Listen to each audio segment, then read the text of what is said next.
अनि धरतीपुत्रलाई चाहिँ किनारा लगाएर अनि अङ्कितले ठाउँ पाउनुपर्छ भने राजनीति गर्ने? कसको लागि राजनीति गरेको? वंशजहरू एकजुट भएन भने नेपालीको हातमा दुईटा निर्वाचन पछि रहँदैन। 17,000 नेपाली केका लागि मारेको? सत्तामा जानलाई? यी हाम्रो संसदमा 20 जना पूर्व तिब्बती छन्, 15 जना पूर्व भुटानी छन्, 30 जना पूर्व भारतीय छन् र 20 जना पूर्व चाइनिज छ भनेर हामीले सल्लाह गर्नुपर्ने स्थिति हुन्छ। नागरिकता भनेको पशुपतिमा लाइन लागेर पाउने कुरा होइन। नागरिकता भनेको जानकी मन्दिरमा लाइन लागेर पाउने कुरा होइन। जसले नागरिकता बेचे उनलाई हामीले प्रमोसन दियौँ, पेन्सन दियौँ, उनलाई सम्मान दियौँ, उनलाई आज पनि राज्यले पालिराखेको छ। नेपालले लिडर पाएन, डिलर मात्रै पायो। जुन पार्टीले नागरिकको लागि राजनीति गर्दैन त्यो आज नागरिकताको लागि राजनीति गर्ने? मेरो देशलाई मेरो खाँचो भयो भने पद मात्र होइन, ज्यान दिन तयार छु म। के नेपाली रैथानेहरू जागिरले परिपूर्ण, अधिकारले परिपूर्ण, संरचनाले परिपूर्ण, समृद्धिले परिपूर्ण भइसक्यो हो? हामीले रैथाने नेपालीहरूको भविष्यको बारे चिन्तन गर्ने हो कि विश्वको कुन नागरिक नेपालमा आउँछ र त्यसलाई हामीले के अधिकार दिन्छौँ भने चिन्तन गर्ने हो? कृषि मन्त्री हुँदाखेरि मैले यो काम गरेँ, म स्वास्थ्य मन्त्री हुँदा मैले यो काम गरेँ, मैले भौतिक योजना मन्त्री हुँदा मैले हुलाकी सडक बनाएँ, गर्यो केही? सधैँ झुक्याउने जनतालाई? यदि आउने बित्तिकै राजनीति गर्न दिने हो, आउने बित्तिकै सांसद बनाउने हो, आउने बित्तिकै मन्त्री बनाउने हो, त्यो भनेको मेरो अंश हरण गरेको हो कि होइन? यो नेपालको सरकार हो भनेको साबित गर्नुपर्छ। त्यो सकेन नागरिकताको सवालमा चुक्यो। जसले नागरिकता बेचेको छ उसलाई हामीले एक्सक्युज गर्दैछौँ, जसले नागरिकता लिएको छ उसमाथि हामीले शङ्का गर्दैछौँ। नागरिकता भनेको जीमेल एकाउन्ट खोले जस्तो, फेसबुक खोले जस्तो, ट्विटर खोले जस्तो सहज नबनाऊ। एउटा वंशजले नेपालमा पाइला टेकेको 16 वर्षमा राज्यले नागरिकता दिन्छ भने एउटा अङ्गीकृतले नेपालमा पाइला टेकेको 7 वर्षमै दिने? नवनागरिकलाई राजनीति प्रवेश दिने हो भने वंशज हुनु र नवनागरिक हुनुमा के फरक छ? यो सरकारले गरेको संरचनागत रङ्गभेदको जवाब उपेन्द्र यादवजीले दिनु पर्दैन? 21 महिना सत्तामा साझेदार बस्दाखेरि आज संसदमा जुन 7 जना अङ्गीकृत महिलाहरू हुनुहुन्छ, यदि अङ्गीकृतले राजनीति गर्न नपाउने स्थिति भएको भए आज त्यो 7 जना को हुन्थ्यो? 2 करोडको गाडीमा चढेर आएर 15 लाखको तलब खानेसँग 2 रुपियाँको बिस्कुट माग्नु नपरोस्। म समुदायको लागि मात्र जन्मे हो, मैले देशको बारेमा बोल्नु पाउँदैन? उनी उप प्रधानमन्त्री हुने, म चाहिँ राष्ट्रपति हुन नपाउने? शिक्षाको ग्यारेन्टी छैन, स्वास्थ्यको ग्यारेन्टी छैन, जहाँका वंशजहरूको जीवन नरकीय अवस्थामा छ।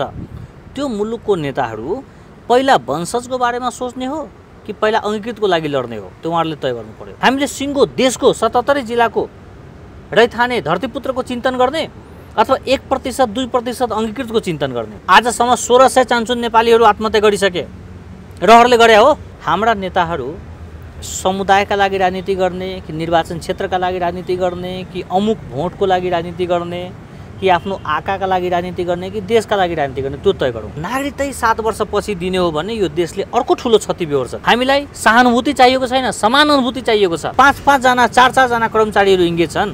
नागरिकता लिने मान्छे गलत हो भने नागरिकता दिने मान्छे कसरी ठिक भयो? कि हाम्रो नेताहरू हाम्रो माटोको लागि, हाम्रो जनताको लागि काम गर्दैन? सधैँ भ्रमको राजनीति गर्ने, सधैँ जनतालाई धोका दिने। यदि कोही व्यक्ति राजनीति गर्छु भन्ने उद्देश्यका साथ नेपालमा आउँछ भने हामीले उनीमाथि शङ्का गर्ने ठाउँ छ कि छैन? मधेस केन्द्रित दलले सिङ्गो मधेसको प्रतिनिधित्व गर्छ भने यो ठुलो भ्रम हो। जसलाई आफ्नो वंशको चिन्ता छैन उसले समानताको कुरा गर्ने? यतापट्टि संविधानमा तलब पनि खाइराख्ने, अर्कोतिर व्यापारीलाई सटर खोल्न नदिने, नागरिक विरुद्धको पनि आन्दोलन गर्न मिल्छ? नेपालले राजनेता पाएन, 77 जिल्लाको माटोलाई मुटुमा राखेर राजनीति गर्ने र त्यो अनुसारको अभिव्यक्ति दिने दल पाएन। आज त यो स्थिति छ भने यदि नागरिकता सहज गरिदिनुहुन्छ भने अबको 10 वर्षपछि यो देशको स्थिति के होला? हार्दिक स्वागत छ। धन्यवाद, नमस्कार। डाक्टर साहबसँग मैले आज मूलतः यो अङ्गीकृत नागरिकता, विदेशबाट आउने बुहारीहरूलाई नागरिकताको विषयमा जुन सरकारले राज्य व्यवस्था समितिबाट 7 वर्षको अवधि भनेर चाहिँ पारित गर्यो, यो विषयमा मधेस केन्द्रित राजनीति गर्ने जनता समाजवादी र प्रमुख प्रतिपक्ष नेपाली काङ्ग्रेसको फरक मतको विषयलाई केन्द्रित गराएर छलफल गर्ने जमर्को गरेको छु। डाक्टर साहबले अङ्गीकृतको विषयमा लामो समयदेखि बहस गर्दै आउनु भएको छ। जुन अहिले राज्य व्यवस्था समितिमा काङ्ग्रेस र जनता समाजवादीको फरक मत हुँदाहुँदै सत्तारूढ पार्टीले 7 वर्षको अवधि तोक्यो अङ्गीकृत नागरिकतामा राजनीतिक अधिकार र अन्य अधिकार, यो कुरा उचित छ या डाक्टर साहबले भनेको अझै योभन्दा नि फरक छ? यो उचित हो या होइन? यहाँबाट सुरु गरे डाक्टर साहब। हामीले बनाउने कानुन एउटा वर्गको लागि हो कि सिङ्गो देशको लागि हो? पहिला त्यो तय गरौँ।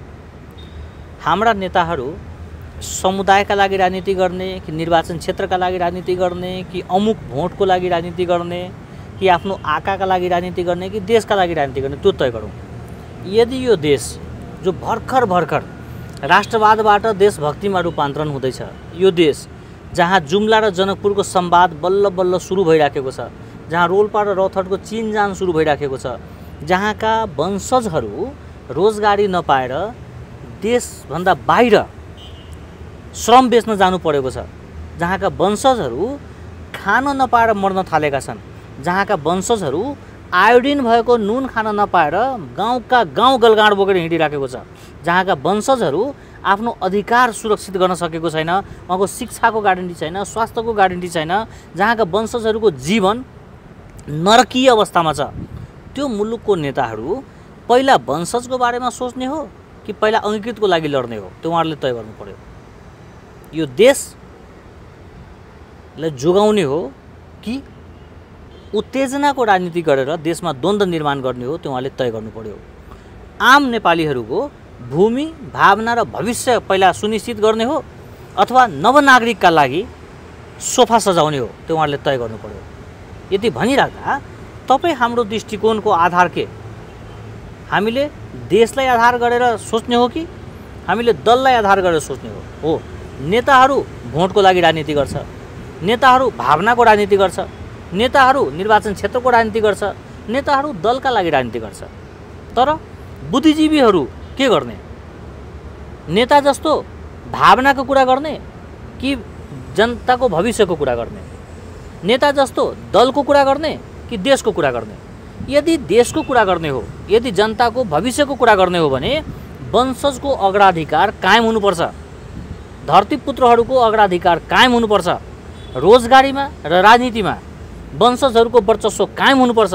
यदि त्यो भएन भने नेपाल हिजोसम्म जसरी चलिराखेको थियो, जसरी विदेशीहरूको इन्ट्रेस्टमा, विदेशीहरूको इन्भेस्टमा, विदेशीहरूको चलखेलमा जसरी हामी आफ्नै विरुद्ध निर्णय गर्दै आउँदै थियौँ, यदि यही क्रम चल्दै गर्ने हो भने 2टादेखि 3टा निर्वाचन कुर्नु पर्दैन। तपाईँ हामी यसरी बसेर छलफल गर्नुपर्छ यही संविधान सभाको छेउमा कि हाम्रो संसदमा 20 जना पूर्व तिब्बती छन्, 15 जना पूर्व भुटानी छन्, 30 जना पूर्व भारतीय छन् र 20 जना पूर्व चाइनिज छ भनेर हामीले सल्लाह गर्नुपर्ने स्थिति हुन्छ। देश त रैथानेहरूको हो नि। नेपाल आउने नवनागरिकको आत्मसम्मानमा ठेस पुग्नु भएन। तर नवनागरिकलाई राजनीति प्रवेश दिने हो भने वंशज हुनु र नवनागरिक हुनुमा के फरक छ? नेपालमा जन्मिनु र नजन्मिनुमा के फरक छ? एउटा वंशजले नेपालमा पाइला टेकेको 16 वर्षमा राज्यले नागरिकता दिन्छ भने एउटा अङ्गीकृतले नेपालमा पाइला टेकेको 7 वर्षमै दिने? वंशजभन्दा पनि बढी सहुलियत हो नि यो, वर्षकै कुरा गर्ने हो भने। तर मेरो बुझाइ के हो भने नेपाललाई एउटा सफल देश, नेपाललाई एउटा नागरिकहरूको देश, 77 जिल्लाको नागरिकहरूको देश बनाउने हो भने राष्ट्रियताका सवालमा, अखण्डताका सवालमा, नागरिकताका सवालमा, सार्वभौम सत्ताको सवालमा निर्मम हुनुपर्छ। नागरिकता भनेको पशुपतिमा लाइन लागेर पाउने कुरा होइन। नागरिकता भनेको जानकी मन्दिरमा लाइन लागेर पाउने कुरा होइन। नागरिकतालाई सहज नबनाऊ। नागरिकता भनेको जीमेल एकाउन्ट खोले जस्तो, फेसबुक खोले जस्तो, ट्विटर खोले जस्तो सहज नबनाऊ। हरेक आउने मान्छेलाई नागरिकता लिनुहुन्छ कि नागरिकता लिनुहुन्छ कि भनेर हल्ला नगरौँ। नागरिकता देशको पहिचान हो। त्यही भएर नागरिकताका सवालमा कुनै पनि पार्टी, कुनै पनि दल, कुनै पनि नेता यदि सहज हुन्छ भने मलाई चाहिँ यो कुरामा विमति छ। र मेरो बुझाइ के हो भने नागरिकताको सवालमा राज्य कठोर हुनुपर्छ। 7 वर्ष मात्र होइन। राजनीतिक अधिकार एक पुस्तालाई दिनुहुन्न। जो पुस्त नेपाल आउँछ, चाहे ती बुहारी हुन् चाहे ती ज्वाइँ हुन्, नेपाल आएको पुस्ताको पहिलो पुस्तालाई राजनीतिक अधिकार नदिउँ। किनभने उनी आउने भनेको 20-22 वर्षपछि हो। उनको सन्तान वंशज भइ नै हाल्ने हो भने उहाँहरूसँग 10 औँला जोडेर बिन्ती गरौँ कि तपाईँ एक पुस्त राजनीति नगरिदिनुहोस्। हो, मैले यो भनिराख्दा कतिपय परिवारलाई ठेस पुग्ला, कतिपय व्यक्तिलाई ठेस पुग्ला, कतिपय योजनाकारलाई ठेस पुग्ला। तर तिनका जात, तिनका परिवार, तिनका योजना भन्दा त मातृभूमि ठुलो हो नि, देश त ठुलो हो नि। हामीले देशको भविष्य हेर्ने, कि कुनै समुदायको भविष्य हेर्ने? हामीले देशका लागि चिन्तन गर्ने कि कुनै परिवारको चिन्तन गर्ने? हामीले सिङ्गो देशको 77 जिल्लाको रैथाने धरतीपुत्रको चिन्तन गर्ने अथवा 1% 2% अङ्गीकृतको चिन्तन गर्ने? हामीले सोच्नुपर्छ। अब नि डाक्टर साहब, तपाईँले जसरी व्याख्या गर्नुभयो, यहाँ आउनुभन्दा अगाडि अझै म कहाँनिर एकचोटि फर्किन चाहेँ भने यति बेला कोरोना महामारीले हामी आक्रान्त छौँ। यही बेला भारतले सीमा मिचेको भूमिको नक्सा हामीले सार्वजनिक गरेर संसदबाट पारित गरेर एक प्रकारले भारतसँग कन्फ्रन्टेसन जस्तो, द्वन्द्व जस्तो अहिलेसम्म कुराकानी हुन सकेका छैन छिमेकसँग। यो अवस्था हामी गुज्रिरहेको बेलामा संसदमा विचाराधीन रहेको नागरिकता विधेयक सम्बन्धी राज्य व्यवस्था समितिमा छलफल भएर त्यो पनि बहुमतको आधारमा पास गर्नुपर्ने अवस्था जुन सिर्जना भयो नि डाक्टर साहब, यसको पछाडिको रहस्य र यसको पछाडिको तादम्यता चाहिँ के हुन सक्छ? यसलाई दुईटा दृष्टिकोणले हेर्न सकिन्छ। एउटा चाहिँ के हो भने लामो समयदेखि नागरिकताविहीन अवस्थामा नेपालभरि लाखौँ युवाहरू छन्। अङ्गीकृतका सन्तानहरूले नागरिकता नपाएका युवाहरू छन्। एउटा व्यक्तिलाई उसको 1 वर्ष 6 महिना 2 वर्ष भनेको ठुलो समय हुँदो रहेछ। नागरिकताविहीन अवस्थामा धेरै व्यक्तिहरू रहेका र उनले रोजगार नपाएका, उनले काम नपाएका, पासपोर्ट बनाउन नसकेका, सिम लिन नसकेको अवस्था। किन नेपालमा नागरिकता भनेको त प्राणवायु जस्तै हो।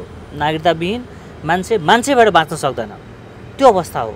मैले त्यही भएर चाहिँ सुरुदेखि नै के भन्दैछु भने यो नागरिकताको सवालमा हामीले निर्मम हुने, राजनीतिक अधिकार नदिने काम किन गर्नु पर्यो भने यसले नेपालमा आउने नवनागरिकहरूलाई नेपाल बिहेर गरेर जाँदा हामीले राजनीति गर्न पाउँदैन हो भनेर माइन्ड सेट गरेर आउनुहुन्छ।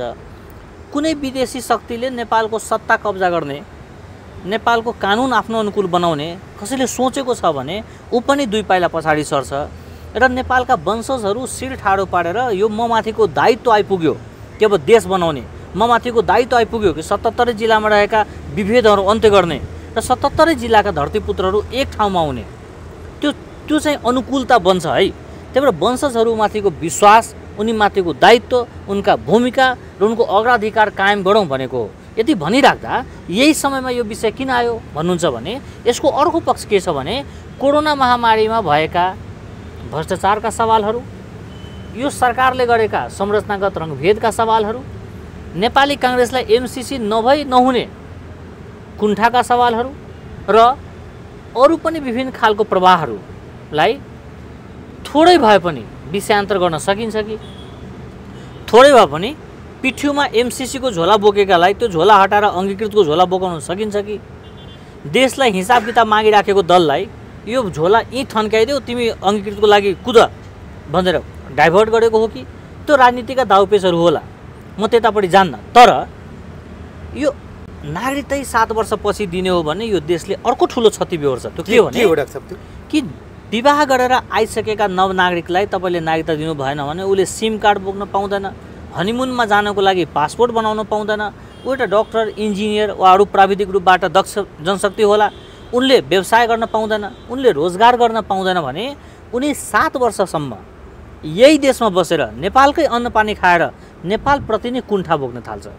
उनको मनमा देशप्रति, व्यवस्थाप्रति, यो नेतृत्वप्रति, राजनीतिप्रति, राज्य सत्ताप्रति, राजनीतिक सत्ताप्रति एक खालको घृणाहरू मनमा उब्जेर आउँछ।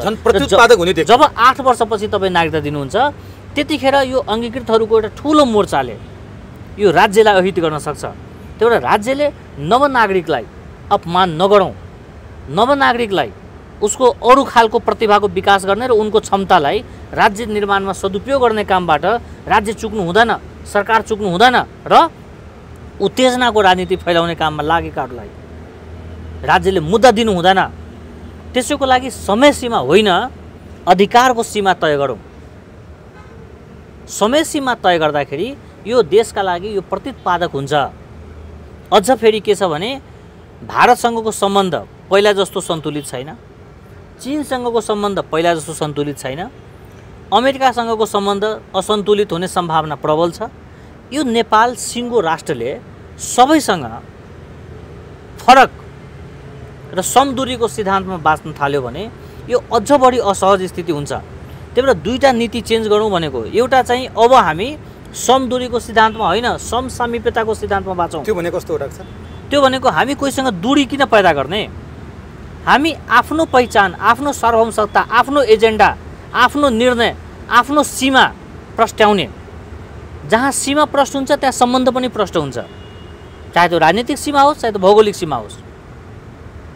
हामीलाई सहानुभूति चाहिएको छैन, समानुभूति चाहिएको छ। हामीलाई सद्भाव होइन समभाव चाहिएको छ। अब यो समान अनुभूति र समभावको विषयमा हामी छलफल गरौँ र त्यसका लागि के छ भने हिमाल, पहाड र मधेसमा रहेका नेपालीहरूलाई आत्मीय एकीकरण गरौँ। त्यो केले सम्भव छ? त्यसको दुईटा कुरा छ। हेर्नुहोस्, एउटा कुरा चाहिँ चेतनाको स्तर बढ्नु पर्यो, दोस्रो चाहिँ सामाजिक लेखा परीक्षणको जिम्मेवारी लिएका पत्रकार, बुद्धिजीवी, लेखक र आफ्नो बुद्धि विवेक प्रयोग गर्न सक्ने जुन जनशक्ति छ यो देशमा, थिङ्क ट्याङ्क, उनीहरू चाहिँ लेन्सको जीवन बाँच्नलाई छोडेर आइनाको जीवन बाँच्नु पर्यो। अहिले नै तपाईँ हेर्नुहुन्छ भने नागरिकताको सवालमा पनि यो अपूर्ण अभ्यास भइराखेको छ। यो जुन बहस भइरहेको छ यो पूर्ण होइन। जो मान्छे नेपाल आउनै पाएको छैन उसको विषयमा हामीले कानुन बनाउँदैछौँ भने जसले नेपालको साधन स्रोत र सन्तानलाई दोहन गरेर नेपाल बाहिर गएको छ, दोहोरो नागरिकता लिएको छ, जसले चाहिँ नेपालमा म अशान्त भएँ, म नेपालको नागरिक भएर बस्न सकिनँ, मेरो ज्यान जोखिममा छ, राज्यले मेरो सुरक्षा दिँदैन, यो देश मानव अधिकारको विरुद्धमा बाँचिराखेको छ भनेर फर्जी कागजात बनाएर अमुक मुलुकमा नागरिकता लिएको छ, जसले आफ्नो देशको अपमान गरेको छ, उसँग दोहोरो नागरिकता छ, त्यस्ता व्यक्तिलाई हामीले एक्सक्युज गरिदिरहेछौँ। जसले नागरिकता बेचेको छ उसलाई हामीले एक्सक्युज गर्दैछौँ, जसले नागरिकता लिएको छ उसमाथि हामीले शङ्का गर्दैछौँ। हाम्रो दृष्टिकोणमा नस्लवाद छ। त्यो के कसलाई सङ्केत गर्न खोज्नुभयो? नागरिकता बेचेर चाहिँ नि उसको लागि हामी पक्ष पोषण गर्दैछौँ अथवा उसको बचाउ गर्दैछौँ भने तपाईँले? यो प्रश्न देखिएको छ। अहिलेसम्म जति व्यक्तिको नागरिकता खारिज भएको छ ती व्यक्तिले नाङ्लो पसलमा गएर नागरिकता किनेको होइन। उनले नागरिकताको लागि निवेदन दिएका हुन्, उनले सक्दो प्रमाण पुर्याएको हुन्। उनको प्रमाणमा गाउँपालिकाको सचिवदेखि लिएर प्रहरी प्रशासनदेखि लिएर शाखाधिकृत सिडिओ अफिसको शाखाधिकृतदेखि लिएर सिडिओ साहबको हस्ताक्षर छ। 5-5 जना 4-4 जना कर्मचारीहरू इङ्गेज छन्। नागरिकता लिने मान्छे गलत हो भने नागरिकता दिने मान्छे कसरी ठिक भयो? जसले नागरिकता बेचे उनलाई हामीले प्रमोसन दियौँ, पेन्सन दियौँ, उनलाई सम्मान दियौँ, उनलाई आज पनि राज्यले पालिराखेको छ। यो नस्लवाद हो। राज्यले समुदायको आधारमा कानुनको प्रयोग गर्दैछ, यो नस्लवाद हो। नागरिकता किनेको मान्छे भन्दा नागरिकता बेचेको मान्छे बढी दोषी हुन्छ। भनेपछि डाक्टर साहब हाम्रो टाउको दुख्या बेला हामीले नाभिमा औषधि लायौँ भने जस्तो भयो। एकतिर समस्या छ, अर्कोतिर उपचार गरे हो, हामीले अर्को औषधि प्रयोग गरे हो। अझै भन्दाखेरि यो सरकारले नागरिकताको विषयमा जरो चुरो कुरो चाहिँ पत्ता लगाउन सकेन। एक साथ अङ्गीकृतका सवाल, दोहोरो नागरिकताका सवाल र नागरिकता बेचुवा राष्ट्रघातीहरूको सवाल तिनटैको अनुहार प्रष्टिनु पर्थ्यो यदि देश सबैको साझा हो भने। सरकारले चाहेर नगर्या हो कि सरकारले नथा पाएर नगर्या हो? यो सरकार एउटै समुदायको हो भनेर साबित गर्नु जरुरी छैन। सरकार देशको हो। यो सरकार नेपाल कम्युनिस्ट पार्टीका नेताहरू भए पनि यो नेपालको सरकार हो भनेर साबित गर्नुपर्छ। त्यो सकेन नागरिकताको सवालमा चुक्यो। अब नि यही नागरिकतामा म आउँदाखेरि जस्तो डाक्टर साहबले त यो 7 वर्ष प्रावधानको नि विरोध गर्नुभयो। 7 वर्ष प्रावधान राखे तापनि त्यहाँ राजनीतिक अधिकार कहिले पनि दिन हुँदैन भन्ने डाक्टर साहबको तर्क हो। मेरो प्रष्ट अडान के छ भने नवनागरिकलाई राजनीतिक अधिकार दिनु हुँदैन कहिले पनि। कहिले भनेको कति वर्ष? हैन, उसको पुस्ताभरि, उसको पुस्ता भनेको कति वर्ष? जस्तो म मानौँ म नवनागरिक भए, मैले अङ्गीकृत नागरिकता पाएँ, म बाँचुन्जेल राजनीति गर्न नपाउने? वास्तवमा नपाउने। किनभने वंशजहरूको अग्राधिकार कायम हुनु पर्यो। तर त्यो अङ्गीकृत नागरिकताबाट खतरा चाहिँ कहाँनिर हुन्छ डाक्टर साहब? कसरी हुन्छ यो बुझ्नु पर्यो क्या। यो देश तपाईँ हामी सबैलाई थाहा छ कि यो देशको एउटा पनि राजनीतिक परिवर्तन नेपालीहरूले गरेको होइन। तपाईँ हामी सबैलाई थाहा छ कि नेपालको राजनीतिक दलहरू स्वचालित छैन, सञ्चालित छ भन्ने कुरा तपाईँ हामी सबैलाई थाहा छ। तपाईँ हामी सबैलाई थाहा छ कि हाम्रो भाग्यको फैसला हाम्रो नेताको कलमबाट मुखबाट भए पनि त्यो मुखको बानीमा नेपाली माटोको गन्ध आउँदैन। हामी सबैलाई थाहा छ। हामी सबैलाई थाहा छ कि 77वटा जिल्ला भएको मुलुकमा 241वटा एनजिओले काम गर्दैछ। हामी सबैलाई थाहा छ। हामीलाई थाहा छ कि हाम्रो नेताहरू हाम्रो माटोको लागि, हाम्रो जनताको लागि काम गर्दैन। कसको लागि गर्छ? तपाईँ हेर्दै हुनुहुन्छ, तपाईँ आजसम्म हेर्दै हुनुहुन्छ। 17,000 नेपाली के का लागि मारेको सत्तामा जानलाई? गौर घटना, नेपालगञ्ज घटना, लान घटना के को लागि गरेको? कुन चाहिँ परिवर्तन कहाँसम्म पुग्यो? जसका लागि परिवर्तन ल्याउँछु भने के परिवर्तन त्यो नागरिकसम्म पुग्यो? ती घटना नेपाली गन्धका, नेपाली माटोका थिएनन्? अहिले हेर्नुहोस्, राजाले वंशवादको गर्यो भनेर हल्ला गर्नेहरू उसैको परिवारको 12 जना मान्छे राज्यको ठुल्ठुलो निकायमा छ। यो नेपोटिजम होइन? स्विसमा 2 करोड रुपियाँ पूर्व राजाले जम्मा गरेछ, वीरेन्द्रले जम्मा गर्यो भनेर देशभरि हल्ला फैजाउनेहरू ल्याउन सक्यो पैसा? सधैँ भ्रमको राजनीति गर्ने, सधैँ जनताले धोका दिने। भनेपछि यो अङ्गीकृत पनि त्यही शक्तिले खेलाउँदैछ यहाँ हो? हाम्रो राष्ट्रिय शक्ति बलियो भएको छैन भन्छु म। तर नि डाक्टर साहब, यो अङ्गीकृतको विषयमा जुन राज्य व्यवस्था समितिमा निर्णय भयो, यो खालि प्रदेश 2 को मधेसलाई केन्द्रित गरेर मात्रै गरिएको थियो अथवा समग्र नेपाल 77 जिल्लालाई केन्द्रित गरेर गरिरहेको थियो? यो जनताले नबुझे हुन् कि यो नेपाली काङ्ग्रेस र मधेस केन्द्रित राजनीति गर्ने जनता समाजवादीले नबुझे हुन् कि यो खासमा कसको लागि गरिएको थियो? यो जनता 77 जिल्लाको जनताको लागि होइन डाक्टर? हेर्नुहोस्, कानुन भनेको त 77 जिल्लाका लागि नै हो। हाम्रो बुझ्ने त त्यसरी हो। तर 62-63 पछि निरन्तर सत्तामा बसेका मधेस केन्द्रित दलका 74 जना मन्त्रीले मधेसमा कुनै उल्लेख्य काम गर्न नसकेका कारण मधेसमा पुगेर जनतालाई कन्भिन्स गर्ने औकातमा थिएन। जनाधार गुमाएका नेपाली काङ्ग्रेसलाई जनाधार खोजीको लागि उनलाई एजेन्डा थिएन। त्यही भएर यिनले एजेन्डा खोज्ने क्रममा एउटा सेन्टिमेन्टको मुद्दा पायो। वास्तवमा अङ्गीकृतको लागि पक्षपोषण भनेको वंशजमाथिको प्रहार हो। यो कुरा नेताले पनि बुझेको छ, यो कुरा आन्दोलनका आयोजकले पनि बुझेको छ। यदि यो कानुनले 77 जिल्ला छुन्छ भने जनता समाजवादी पार्टीको 51 जना केन्द्रीय समितिमा 21 जना पहाडी समुदायको मान्छे छ। बाबुराम भट्टराईजी आफै आबद्ध हुनुभएको गोर्खामा आन्दोलन किन भएन? म यही सोध्दैछु डाक्टर साहब, त्यो 21 जनाको नेता आफू आबद्ध भएको अशोक राईजीको जिल्लामा आन्दोलन किन भएन? किनभने मधेसमा सधैँ सेन्टिमेन्टको पोलिटिक्स हुन्छ। पहाडतिरका मान्छेहरू सेन्टिमेन्टमा जाँदैन र मधेसको जुन सेन्टिमेन्टको कमजोरी छ त्यसलाई मधेसका नेताहरूले आफ्ना जनाधार बनाउनलाई प्रयोग गर्दैछ। तर यो उनको नेताको पनि भ्रम हो। यो अब मधेस जागिसकेको छ। मधेसमा रैथानेहरू, वंशजहरू यो कुरा बुझ्न थालेको छ। आज मधेसका वंशजहरूले अब चिन्तन गर्न थालेको छ कि हामीले यो देशमा रोजगारी पाउने बेलामा अर्को अंशियार हामीले किन चाहियो? हामीले राज्यमा राजनीतिमा प्रवेश गर्ने बेलामा अर्को अंशियार किन चाहियो? यदि कोही व्यक्ति राजनीति गर्छु भन्ने उद्देश्यका साथ नेपालमा आउँछ भने हामीले उनीमाथि शङ्का गर्ने ठाउँ छ कि छैन?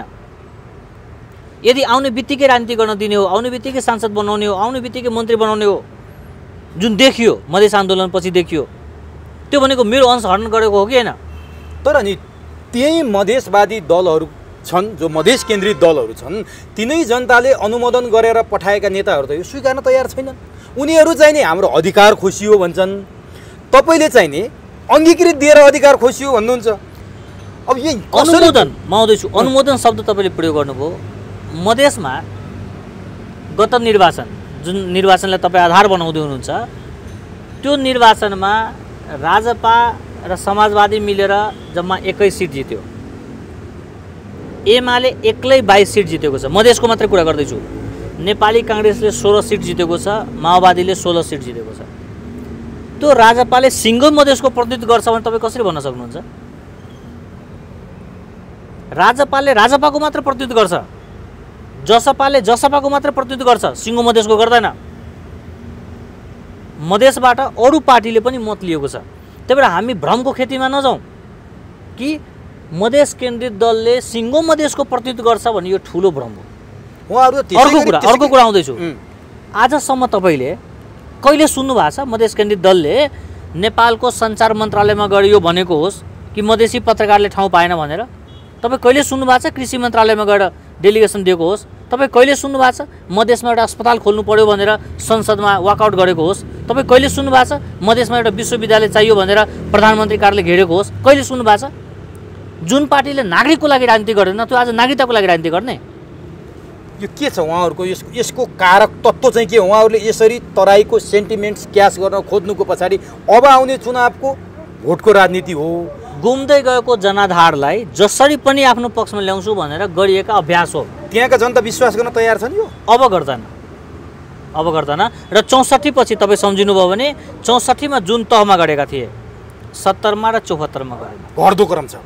काङ्ग्रेसको चाहिँ के हो यसो? र घट्दो क्रमका एउटा अर्को आधार के पनि छ भने हिजो एउटा पार्टी बलियो थियो, अहिले 7वटा पार्टी मिलेर जानु परेको छ।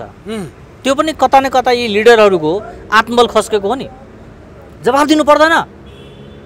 62-63 मा 118 जना मधेसीले मारेर 30वटा सम्झौता गरेर 74वटा मन्त्रालय पाएका मन्त्रीहरूले मधेसवादी दलबाट, मधेस केन्द्रित दलबाट ती 74वटा मन्त्रीले भन्नु सक्नु पर्दैन कि म कृषि मन्त्री हुँदाखेरि मैले यो काम गरेँ, म स्वास्थ्य मन्त्री हुँदा मैले यो काम गरेँ, मैले भौतिक योजना मन्त्री हुँदा मैले हुलाकी सडक बनाएँ।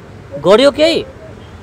सधैँ झुक्याउने जनतालाई, सधैँ मधेसलाई ठग्ने। हामीले त कहिले पनि प्रधानमन्त्री हुन पाएनौँ। यो सिस्टम भनेको प्रधानमन्त्री जे बोल्छ त्यही हुन्छ, हामी त एउटा निरीह मन्त्री मात्रै थियो भन्नुभयो है मसँग। यदि त्यो हो भने एकचोटि तपाईँलाई एमाले ठगेपछि अर्कोचोटि एमालेसँग किन जानुभयो? एकचोटि काङ्ग्रेसले तपाईँलाई ठगेको थियो भने अर्कोपटि काङ्ग्रेससँगै सत्ता साझेदार किन बन्नुभयो? एकचोटि माओवादीलाई तपाईँले ठगेको थियो भने अर्कोपटक माओवादीसँग किन पुग्नुभयो? तपाईँले यो काङ्ग्रेसले, एमाले, माओवादीले दुख दिइराखेको बेलामा तपाईँ जनतालाई गएर चाहिँ एमाले मधेस विरोधी हो भनेर 22 जिल्ला भोट माग्ने, अनि जितेको भोलिपल्ट त्यही एमालेलाई समर्थन गर्ने, माओवादी मधेस विरोधी हो भनेर भन्ने, अनि जितेको भोलिपल्ट त्यही माओवादीलाई समर्थन गरेर सरकारमा जाने। भनेपछि उहाँहरूको सत्ता लिप्साको कारण आज मधेसका जनताले दुःख पाएको। यो सरकारले गरेको संरचनागत रङभेदको जवाब उपेन्द्र यादवजीले दिनु पर्दैन? 21 महिना सत्तामा साझेदार बस्दाखेरि सरकारको कमजोरी चाहिँ सरकारको हुने र सरकारको राम्रो कुरा चाहिँ उपेन्द्रजीको, त्यस्तो पनि हुन्छ? जवाब दिनुपर्छ। तर नि तपाईँप्रति पनि उनीहरूको गुनासो छ के? तपाईँ त्यही समुदायको मान्छे, तर तपाईँले जे बोलिरहनु भएको छ 77 जिल्लाको लागि बोलिरहनु भएको छ। हामी त्योमा कुनै फरक विचार पनि राख्दैनौँ, सञ्चारकर्मीले पनि बुझिरहेछौँ। तर तपाईँले यसरी बोलिरहँदाखेरि तपाईँलाई गृह जिल्ला जानै अप्ठ्यारो छ भनेर उनीहरू तर्क गर्छन् क्या। काठमाडौँमा बसेर बोल्न सजिलो छ उसलाई, उस सरकारको एकदमै चाहिने पक्षमा बोलिरहेछ, केही न केही लाभको आशा गरेको छ है त्यो मान्छेले। त्यो हाम्रो समुदायको विरुद्धमा छ, ऊ आफ्नो गृह जिल्ला प्रवेश गर्न सक्दैन, अनि जे मन लाग्छ त्यही बोल्छ भन्छन्। उहाँले भनेको कुरा सही हो। किन सही हो भने उहाँ जिम्मेवार नेता होइन, जमिनदार नेता हो। राजनीतिमा जमिनदारी हुन्छ? यो टोल मेरो हो, यो गाउँ मेरो हो, यो जिल्ला मेरो हो, यस्तो जमिनदारी कुरा गर्न मिल्छ? मिल्दैन नि। अर्को कुरा, राज्यलाई सघाउने, देशलाई सघाउने 77 जिल्लाको विषयमा बोल्नु भनेको राम्रो कुरो हो। म उनको पार्टीको कार्यकर्ता त होइन नि। मेरो लागि मेरो आधार देश हो। म समुदायको लागि मात्र जन्मे हो। मैले देशको बारेमा बोल्नु पाउँदैन? रहेको पदको कुरा, म नेपाली नागरिक हो। राज्यले मलाई जति दिन जुन बेलामा 77 जिल्लाको नागरिकले जुन खालको योग्यता मलाई महसुस गराउँछ, जुन खालको जिम्मेवारी मलाई दिन्छ, म निर्वाह किन नगर्ने? उनी उप प्रधानमन्त्री हुने, म चाहिँ राष्ट्रपति हुन नपाउने? जरुरी परे बनौँला। देशले जिम्मेवारी बोध गर्यो, 77 जिल्लाको वंशजहरूलाई आवश्यकता महसुस भयो, मेरो देशलाई मेरो खाँचो भयो भने पद मात्र होइन ज्यान दिन तयार छु म। अब नि डाक्टर साहब, जसरी तपाईँले अङ्गीकृतलाई राजनीतिक अधिकार नदिने कुरा तर्क गरिरहनु भएको छ, उहाँहरूको तर्क, उहाँहरू आन्दोलित भएको, त्यो आन्दोलित किन हुनुभयो तपाईँले भनिसक्नुभयो। उहाँहरू के भन्नुहुन्छ भने अङ्गीकृतले कहाँनिर देशको लागि हानि हुने काम गर्यो, बरु वंशजले कोशी बेच्यो, गण्डकी बेच्यो, महाकाली बेच्यो, घात गर्यो। अङ्गीकृतले त काहीँ पनि गरेको छैन भनेपछि अङ्गीकृतहरूमाथि किन यस्तो अत्याचार भन्नुहुन्छ उहाँहरूले? यो कुरा चाहिँ एकदम प्रष्ट हुन जरुरी भयो क्या डाक्टर साहब। यो किन त्यस्तो बोलिरहनु भएको छ उहाँ? के साँच्चीकै वंशजहरूबाट यो देशलाई घात हो? तपाईँले त के भन्नुभएको छ भने वंशजहरूले अङ्गीकृतसँग किस्तीमा अधिकार माग्ने दिन आउँदैछ भनेर तपाईँ भन्दै गर्दा उहाँहरू त्यसो भन्नुहुन्छ। बिगाएर त वंशजले पनि त रहेछ नि डाक्टर साहब। 240 वर्षसम्म मधेसका नेपालीहरू राज्यबाट समानताको अधिकार पाएन। बल्ल तल्ल केही अंशमा अधिकार पाउन थाल्यो। उनले पाएको अधिकारभित्र पनि अङ्गीकृतहरूलाई ल्याएर सांसद बनाउने, अङ्गीकृतहरू ल्याएर मन्त्री बनाउने, अङ्गीकृतहरूलाई ल्याएर राज्यका निकायमा लैजाने हो भने त्यो मधेसी वंशजको विरुद्धमा हो कि होइन? जुन अधिकार मेरो गाउँको रैथाने चेलीले पाउनु पर्थ्यो त्यो अधिकार नेपाल बाहिरको अङ्गीकृतले पायो कि पाएन? त्यो भनेको मेरो वंशज अधिकारबाट मलाई वञ्चित गरेको हो कि होइन? त्यो भनेको मधेसका रैथाने मधेसीहरूको विरुद्धमा भएको आन्दोलन हो कि होइन? जसलाई आफ्नो वंशको चिन्ता छैन उसले समानताको कुरा गर्ने। अनि अहिले मधेसमा नि आन्दोलनमा आएका सबै अङ्गीकृत हुन् त, वंशजहरू आएका छैनन्। जुन दिन वंशजले यो कुरो बुझ्छ त्यो दिन आन्दोलन यस्तो देखिँदैन। अहिले मधेस तारै बुझ्छ, किनभने काङ्ग्रेस पनि, जनता के अरे समाजवादी पार्टी पनि, जनमत पार्टी पनि आज भोटको लागि मधेसमा भ्रमको राजनीति गर्दैछ। वंशजको अधिकार कुण्ठित गर्ने, वंशजले पाउने अवसरहरूलाई कुण्ठित गर्ने, वंशजका लागि नयाँ सेयर होल्डरहरूलाई अधिकार देऊ भनेर हिँड्ने, यी भनेका नेपाली वंशजहरूको विरुद्धमा, धरतीपुत्रहरूको विरुद्धमा थालिएको अभ्यास हो। यो आज नभए 10 वर्षमा यो कुरा साबित हुन्छ। तपाईँ हेर्नुहोला कि यस्ता दलहरू जो भ्रमको राजनीति गर्छ, जो वंशजका विरुद्धमा जान्छ, जो धरतीपुत्रका विरुद्धमा जान्छ, यसका पछाडि 77 जिल्लाका वंशजहरू एकजुट हुन्छ र यस्ता दलहरूको जनाधार भेट्दैन तपाईँले। अब काङ्ग्रेसको चाहिँ के हो नि यसमा काङ्ग्रेसभित्रको रस, जस्तो काङ्ग्रेसभित्र त विरोध पनि भइरहेछ, यो काङ्ग्रेसले गर्न खोजेको त्यहाँनिरको उसको रोल के हो? यो अलिकति विरोधाभास देखियो के? नेपाली काङ्ग्रेसको नेतृत्व बाटो बिराएको नेपाली काङ्ग्रेसले नेपालका धरतीपुत्रहरूको विरुद्धमा जसरी निर्णय गरेर जसरी आन्दोलनमा गइराखेको छ, काङ्ग्रेस ठुलो भ्रममा छ कि म मधेसमा जनाधार बनाउँछु भनेर। तर मधेसका धरतीपुत्रहरूले यो कुरा बुझ्दैछन् र निर्वाचनसम्म यो कुरा बुझिसक्छन् र काङ्ग्रेसले देशमा पनि आफ्नो भाव गुमाउँछ र मधेसमा पनि आधार स्थापित गर्न सक्दैन। यो काङ्ग्रेस यो निर्णयले गर्दा चुकेको हो। अब काङ्ग्रेसको यो निर्णयले गर्दा मधेस के हुन्छ तपाईँले भन्नुहोला। हिमाल र पहाडमा त काङ्ग्रेसको विरुद्धता जनमत उल्टिसक्यो, मधेसमा पनि उल्टिन्छ भनेपछि अब काङ्ग्रेस कहाँ भेटिन्छ त? निर्वाचन आयोगमा, एकादेशमा निर्वाचन आयोगमा भेटिन्छ। त्यो अवस्थामा काङ्ग्रेस पुगिसक्यो, पुग्न सक्छ। अब भनिदिनुहोस्, यसरी अङ्गीकृतहरूमाथि तपाईँहरूले यस्तो निर्मम र कठोर निर्णय गर्न खोजिरहनु भएको छ नि, तपाईँ त झन् यो 7 वर्षभन्दा पनि अझ निर्मम कठोर हुनुपर्छ भन्ने भावना राखिरहनु भएको छ। यसले गर्दा मधेसको संस्कृतिमाथि नै प्रहार भयो भनेर मधेसका कतिपय नेता भन्नुहुन्छ। कसरी भने, जसरी भारतबाट छोरीलाई बुहारीको रूपमा भित्र्याइन्थ्यो, उनीहरूले उता भारतको सम्पूर्ण कुरा त्यागेर, मातृभूमि त्यागेर, आमा बाउ त्यागेर, भारतको नागरिकता त्यागेर नेपालमा आउँदाखेरि एउटा यहाँको दृष्टिकोणले एउटा दोस्रो दर्जाको नागरिकको हैसियतले घरमा बस्नुपर्छ भने भारत र नेपाल बिचको रोटीबेटीको सम्बन्ध पनि सक्यो। एकजना त्यहीँका जिम्मेवार नेताले त अब भारतले हामीलाई छोरी दिँदैन समेत भन्नुभयो भने यो संस्कृतिमाथिको प्रहार हो। हिजो हामीलाई जसरी भारतले विश्वास गर्थे भारतका छोरीहरू बिहे गरेर आउँथे, अब त्यो सबै समाप्त भयो, हाम्रो संस्कृतिमाथि निर्मम प्रहार भयो भनेर भन्छ। यो साँचो हो? यो उहाँको आसक्ति मात्रै हो। संस्कृति र राजनीति फरक फरक कुरा हो। नेपालमा बिहे गरेर आउने चेलीहरू राजनीति गर्छु भन्ने उद्देश्यले आउने होइन नि। यदि यो राजनीति गर्छु भन्ने उद्देश्यले आएको छ भने त्यो त झन् खतरनाक हो नि। रहेको कुरा, जुन मान्यजीले अब भारतले छोडिदिँदैन भन्नुहुन्छ, कि त उहाँले म्यारेज ब्युरो खोलेको हुनुपर्छ, कि त उहाँ जुन उमेरमा हुनुहुन्छ त्यो उमेरमा नेपालीले पनि छोडिदिँदैन। अब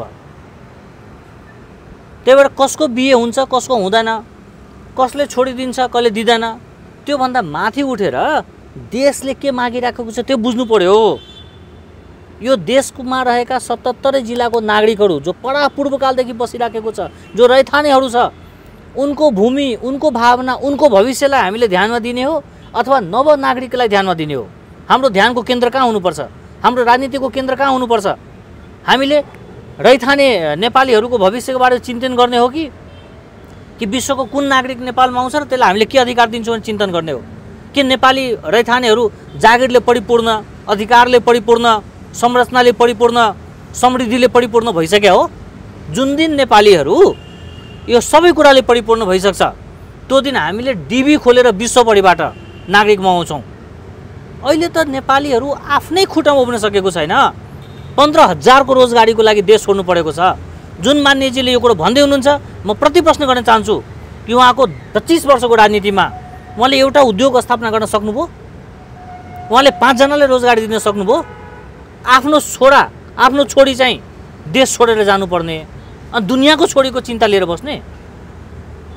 यो गलत हो, यो उहाँको नियतमा खोट छ।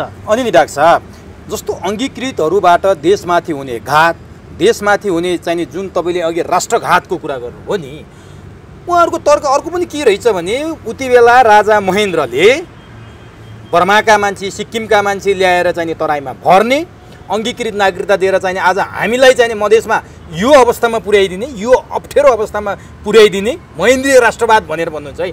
त्यो कारणले गर्दा आज हामी दोस्रो दर्जाका नागरिक भइरहेछौँ भने अब अङ्गीकृतले चाहिँ देश बिगार्छ भनेर अहिले भन्ने, हिजो किन भर्या मधेसमा जनता भनेर भन्नुहुन्छ, यो के हो? यो अङ्गीकृतको राष्ट्रियताप्रति उनको भूमिकाप्रति मलाई शङ्का छैन। मलाई चाहिँ धरतीपुत्रले अधिकार पाउनुपर्छ भने हो। अनि उनीहरूले रोक्दाखेरि अङ्गीकृत रोक्दाखेरि धरतीपुत्रले अधिकार पाउँछ? पहिलो अधिकार कसको हुनुपर्ने? आज संसदमा जुन 7 जना अङ्गीकृत महिलाहरू हुनुहुन्छ, यदि अङ्गीकृतले राजनीति गर्न नपाउने स्थिति भएको भए आज त्यो 7 जना को हुन्थ्यो? धरतीपुत्र हुन्थ्यो। अनि धरतीपुत्रको अंश तपाईँले मारेको हो कि होइन? अनि धरतीपुत्रलाई चाहिँ किनारा लगाएर अनि अङ्गीकृतले ठाउँ पाउनुपर्छ भने राजनीति गर्ने? कसको लागि राजनीति गरेको? यो पानीको लौरो बोकेर कता हिँडेको? राजनीति नेपालमा रहेका नेपालीको लागि हुनुपर्छ। राजनीति यो 77 जिल्लाको भूमिको लागि हुनुपर्छ। आफ्नो सन्तान खान नपाएर कुपोषणमा गइसक्यो, आफ्नो चेलीबेटी, आफ्नो छोराछोरीहरू 12,000 15,000 को लागि देश छोड्न बाध्य भइसक्यो। आफ्ना नेपालीहरू चाहिँ बाँच्न नपाएर आत्महत्या गर्न थालिसक्यो। अनि तपाईँले विश्वको चिन्ता भयो?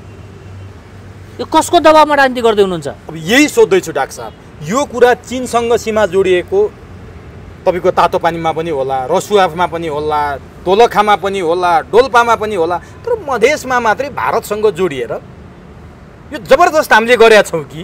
यो भ्रम हो। यो अङ्गीकृत मधेसीका लागि मात्रै हो भने पनि भ्रम हो। यसले भारत मात्रै प्रभावित हुन्छ भने पनि भ्रम हो। यो अङ्गीकृतको एजेन्डा उठायो भने मधेसभरि मेरो जन्म त्याडी हुन्छ, यो पनि भ्रम हो।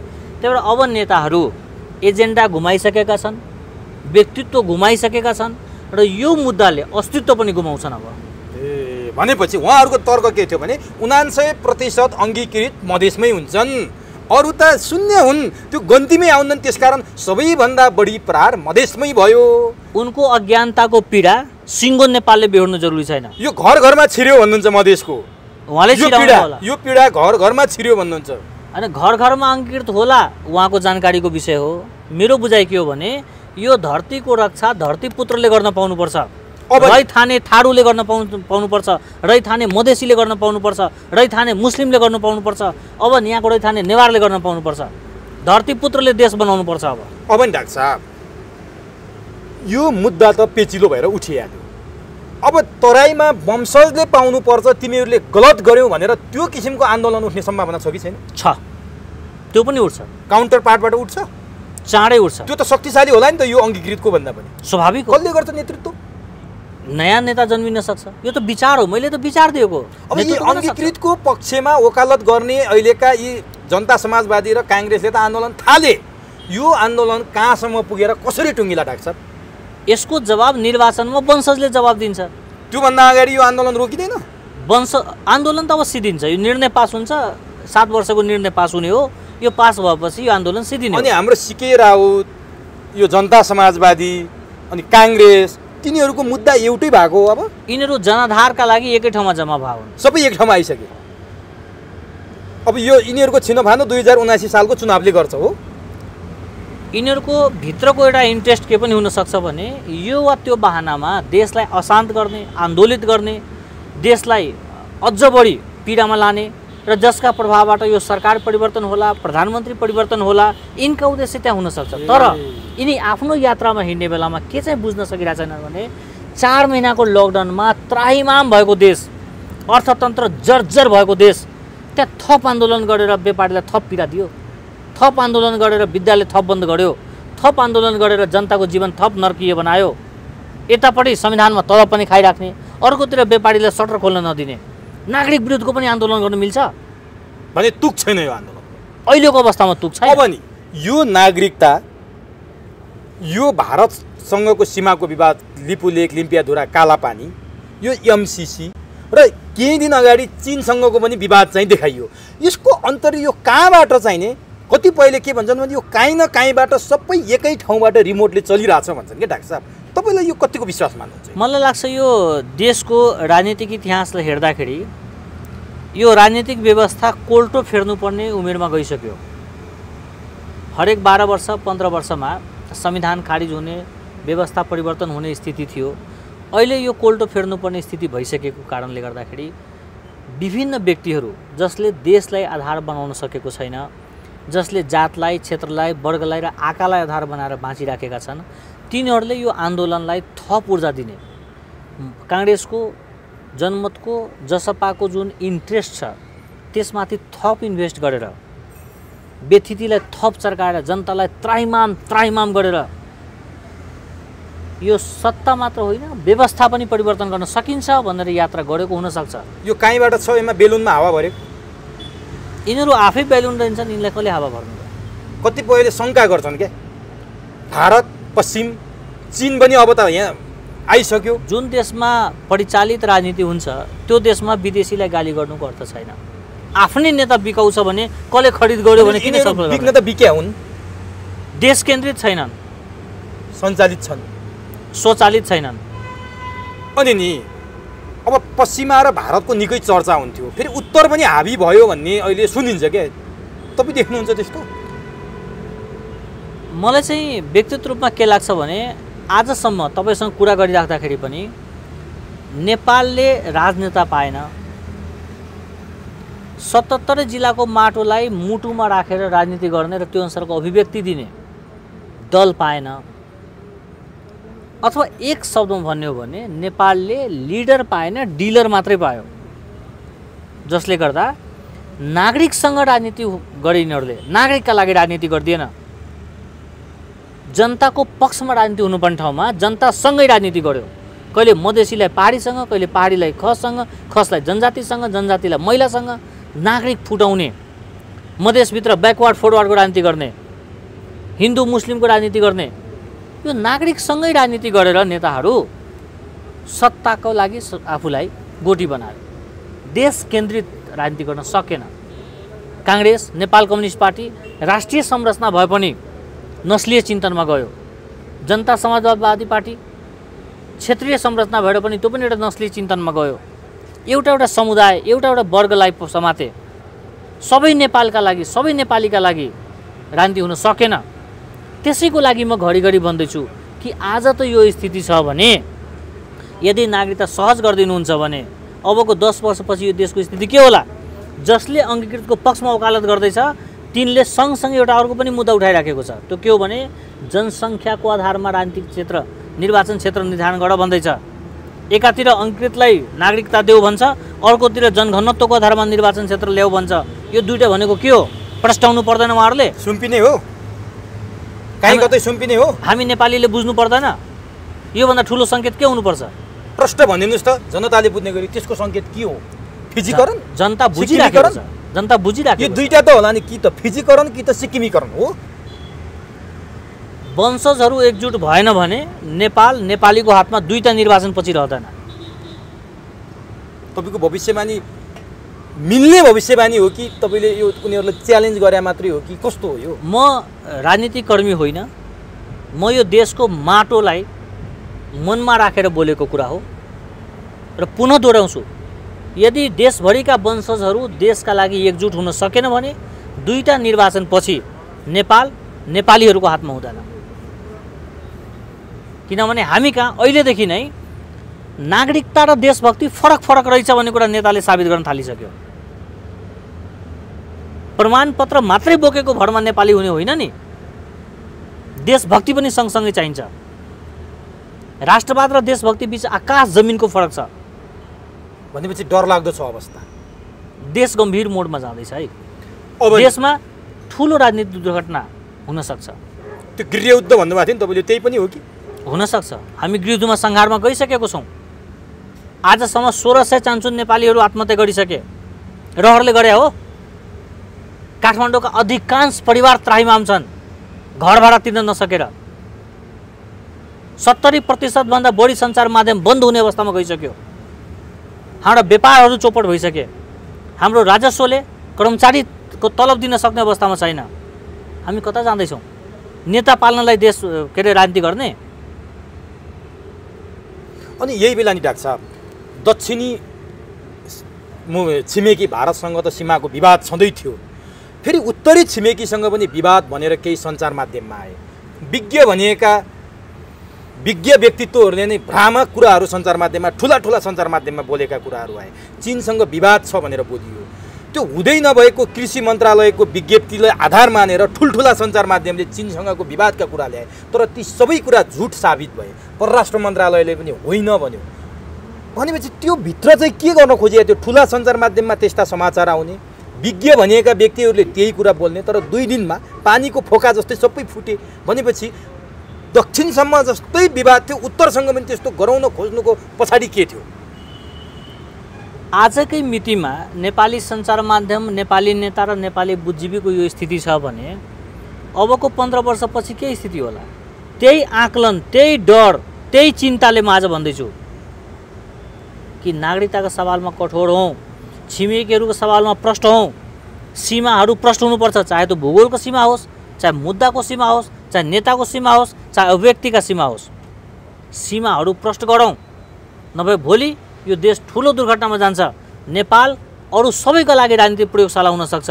हामीले 2 करोडको गाडीमा चढेर आएर 15 लाखको तलब खानेसँग 2 रुपियाँको बिस्कुट माग्नु नपरोस्।